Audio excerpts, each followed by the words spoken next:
Сәлем достар, біз бүгін сіздермен have to және must модальді етістіктерінің айырмашылығын үйренетін боламыз. Have to ол заң немесе ереже аясында іс-қимылды істеуге міндетті болады. Мысалы үшін мектепке бару барлығымызға міндетті. Must өз тарапынан міндетті екендігін білдіреді. Яғни адамның өзі үшін керекті нәрселеріне міндеттеледі. I have to work on Saturdays. Мысалдарға қарасақ, мен сенбі күні жұмыс істеуім керек дейді. Ол қалай ма, қаламай ма, сенбі күні жұмыс істеу керек. Яғни жұмыс орны 6 күндік болса, ереже сондай, сол жерде барып жұмыс істеу керек сенбі күні. Ережеге бағынады. Хочешь не хочешь деген орысша сөз бар ғой. Қаласаң да, қаламасаң да істейсің деген. Ережеге бағынады. Екінші, you must do your homework. Сен үй тапсырмасын орындауың керек. Міндеттісің. Өз тарапыңнан, өзің үшін қажет.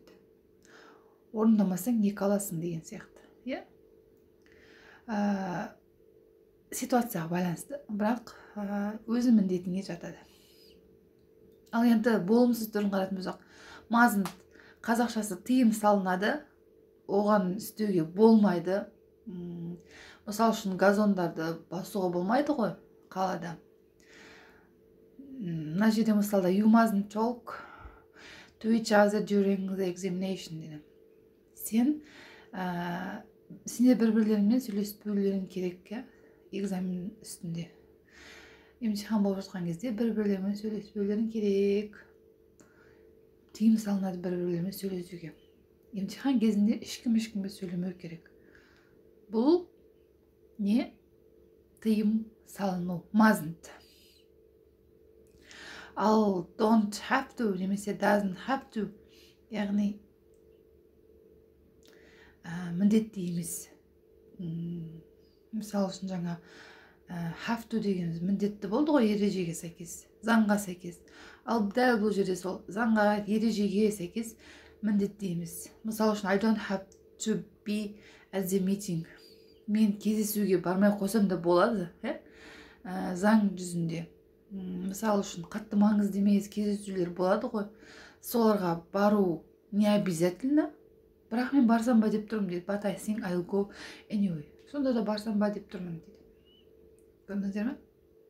Міндетті емес, ереже заң бойынша. Соны don't have to деп немесе doesn't have to деп айтады екенбіз.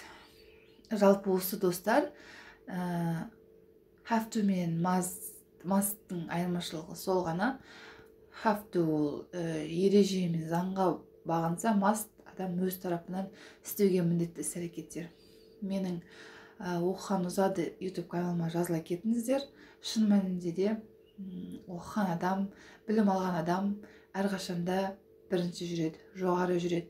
Оның білімін ешкім тартып ала алмайды. Сондықтан білімді болыңыздар, білімді болуға асығыңыздар. Келесі видеомды ала жазса, осы YouTube каналыма салатын боламын. Менімен бірге болыңыздар. Сау болыңыздар.